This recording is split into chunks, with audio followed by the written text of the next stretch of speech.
Our lesson in this video is about the moment, is about the now, is about enjoying the little things, is about living in the moment. As you know, all of us should enjoy what we are doing right now. We should live our life and we should try to enjoy it as much as we can, right? Because we only have one life. And that's all about the present continuous tense. So, what do we use the present continuous tense for? We have some uses for the present continuous tense. Number one, actions at the moment of speaking. Actions at the moment of speaking. When you want to express what you are doing now or what someone is doing right now at this moment as you are speaking, you should only use the present continuous tense. For example, what am I doing now? I'm recording this lesson now, right? So, what about you? What are you doing now? You are listening to this lecture, right? So, I am recording and you are listening now. So, this is the present continuous tense. Number two, actions in progress. I know that you started this course. This is the second lesson in this course, right? This is the second lecture. And you are doing this course about grammar now. You can take a week, you can take a month, right? Take your time. So this action is in progress. You are taking an online course about English grammar, right? This action is in progress. It's not right now at this moment, but it's at this time in your life. What else? You can also use the present continuous tense to talk about temporary actions. Temporary is not permanent, is not always something that's happening just for now. For example, I'm from Egypt, but now I'm living in Abu Dhabi. So, will I live in Abu Dhabi forever? No. Maybe because I work there, so I will live there for 1 year, 2 years, 3 years, whatever. Okay, then I will go back to my country, Egypt. So this action is temporary, right? Another example. Today is my friend's wedding day. His name is Ahmed. So Ahmed usually wears t-shirts and jeans. But today, because it's his wedding day, he's wearing a suit, a black suit. He looks amazing actually. Ahmed is wearing a suit because today is his wedding day. So just temporary, just for now, right? Good. We can also use the present continuous tense to talk about future plans. Future plans means something that will happen in the future, but you have a plan for it. You thought about it. For example, I am meeting my manager tomorrow at 2:30. So, am I meeting my manager now? No, I'm meeting him tomorrow. It's still in the future, it's not in the present time.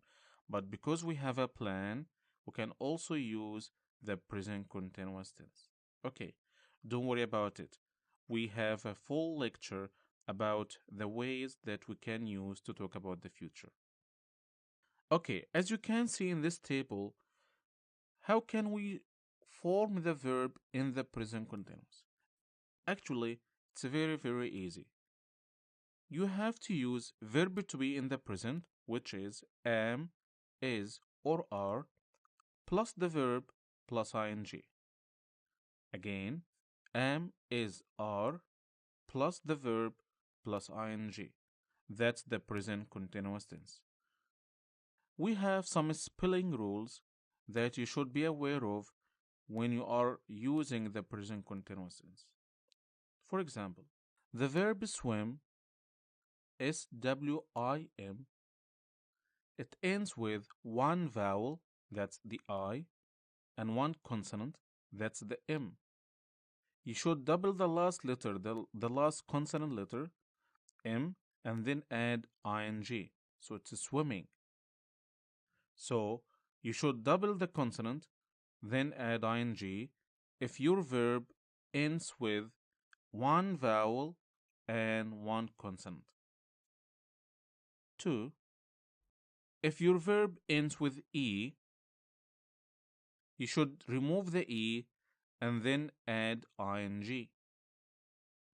For example, live, living, come, coming. So if your verb ends with one vowel, one consonant, and then the last letter is E, you should remove the E before adding ing. Number 3. Any other verb, just add the ing at the end of the verb, and that's it. You will have a verb in the present continuous. For example, play, playing, go, going, drink, drinking. Take your time, study this table carefully, and try to give your own examples. Think of any verb and then try to use it in the present continuous. Just to make sure that you know what do we mean by vowels. Vowels are these sounds or these letters. U, A, E, I, O. And what about consonant? Consonants are any other letters, any other sounds. Actually, when we talk about vowels and consonants, we are talking about sounds, not letters. But we are here talking about letters to make things easy for you. Okay, a quick review on some spelling rules you should know before adding ing to the verb. If you are adding ing to a one-syllable verb that ends with a CVC, a consonant, vowel, consonant. For example, stop, S-T-O-P. So T is a consonant, then O is a vowel, then P is a consonant. You should double the last consonant before adding ing, so it's stopping. Sit, sitting. Shop, shopping. Good.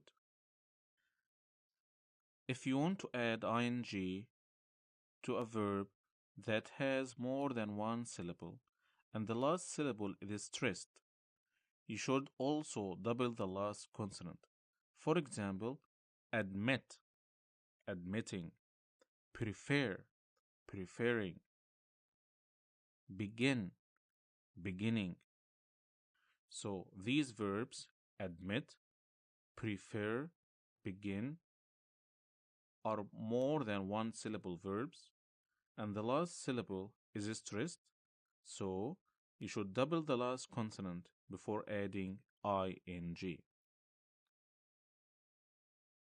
What if you want to add ing to a verb that has more than one syllable, but the stress is on the first syllable, so the last syllable is not stressed. So you shouldn't double the last consonant. You just have to add ing. Don't double the last consonant if the last syllable is not stressed. For example, listen, listening, visit, visiting, happen, happening. So, what about negative? How can you change sentences into negative? It's very easy. All you have to do is adding not after verb to be. So, for example, I am watching a movie. I am not watching a movie. He is doing his homework. He isn't doing his homework. You are studying English. You aren't studying English. They are going out. They aren't going out. Easy, right? Good. What about questions? Yes or no questions.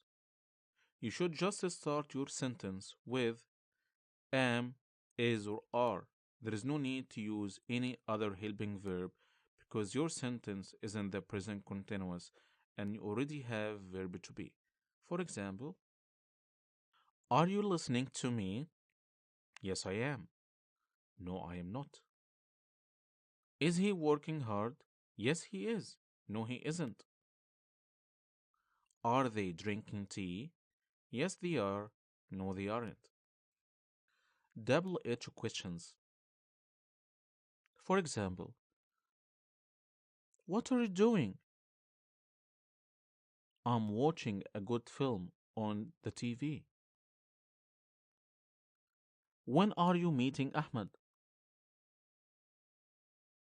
I am meeting him at 7 o'clock. Where is she going? She is going to the cinema. So, what are some of the keywords that you can use with the present continuous tense? As you can see, you can use now, at the moment, right now, today, this week, this month, this year, currently, nowadays, still. You can try using them in sentences yourself. It's easy. Okay, now let's try something interesting together. We are going to play a game. I'm going to give you a verb and you should act it. Yes, for a few minutes you are going to be an actor. Okay, so enjoy this, enjoy the game, and please do it. Okay, stand up and move around and do it. Okay, so what's the first verb? Eat. Yes, look at the camera and act as you are eating. Good, right. The second verb, jump. Yes, jump. Stand up and jump. Good. Run. No. Understand.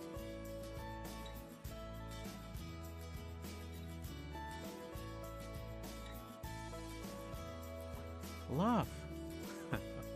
Good. Thank you so much. I hope you had fun. So, as you can see, some of these verbs were easy to act, right? So, when I told you to laugh, run, jump, eat, they were easy to do, right? But when I asked you to act no, understand, you didn't know what to do, right? Good.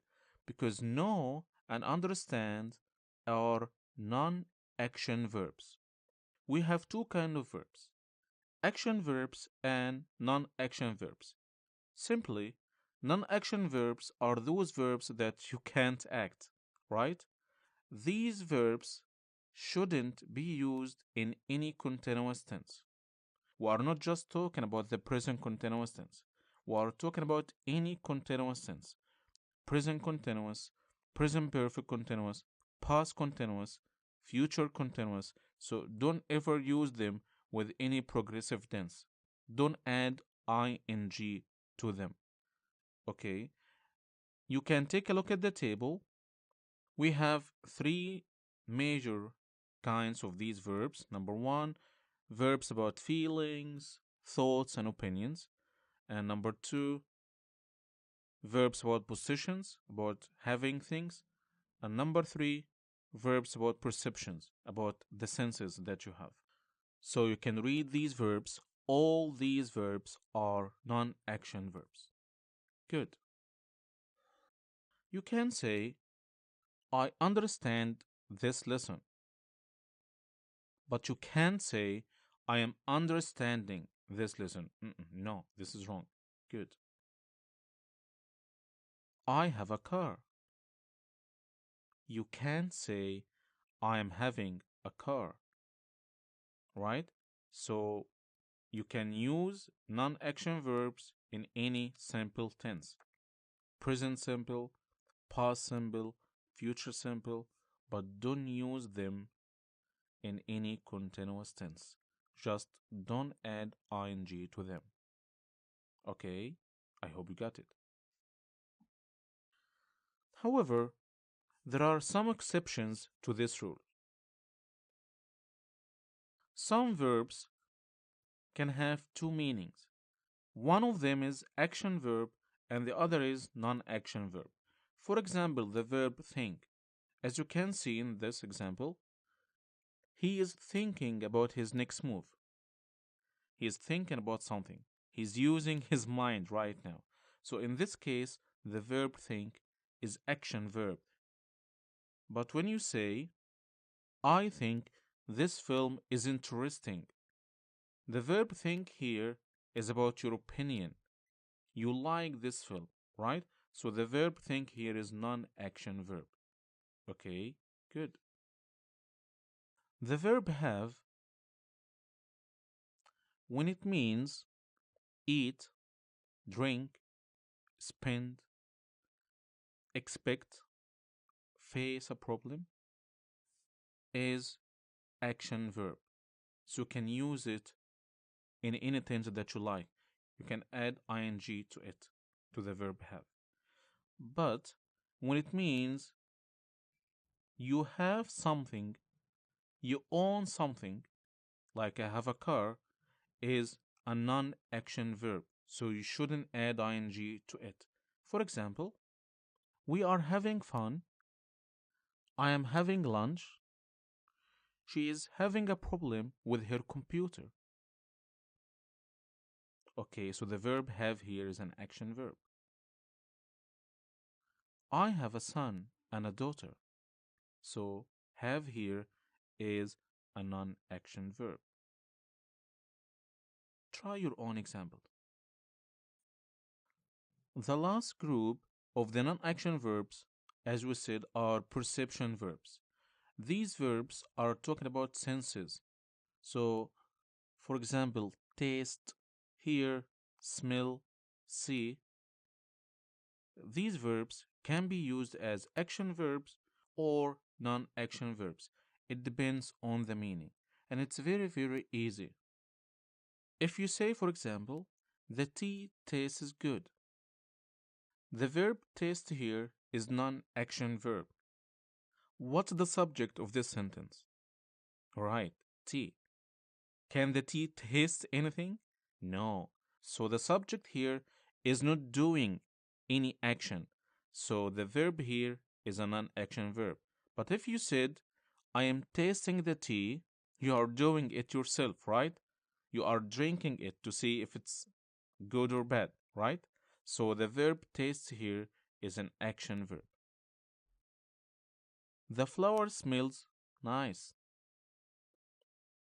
I'm smelling the flower. The same thing. The flower smells nice. The flower is not doing anything, right? So smell is a non-action verb. Good. Great. That's it. That's everything you should know about the present continuous tense. I want you to take some time and try to practice and write down your own examples.